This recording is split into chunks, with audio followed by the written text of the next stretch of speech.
Члени Керестурського добродзичного огньогасного друштва погуторили командирові огньогасних єдинках зо Зомбора, з якими проблемами ще зочую у своїй роботі, а він їх посовітував, на який спосіб поступати у різних ситуаціях, коли вибухне огонь.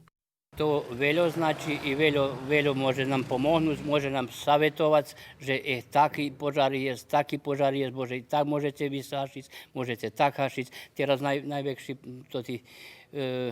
problémy, plyn je u valale, nejdem u našim, u všetkých valaloch, plyn. Teraz nové, toto treba takú obuku mladých chlapcov, mladý kadar obučiť. З якими проблемами ще зочує добродзичне огньогасне друштво «Руський Керестур»? Problémy ako financijski, mada nie takí sú strašní, jak nás teraz zákon 19. roku popatral na nás konečno u Srbiji, u našej državi.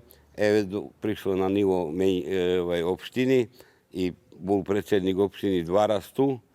Добродзичні огньогасні друштва все барже припознати, co potvrdzuje i najava predsjedatelja Skupštine opštine Kula Bobana Damjanovića, že u projekciji budžetu za 2021 rok piše, že dobrodzečnim ognjogasnim društvom u Kulske opštine sredstva budu zvekšani za 80%.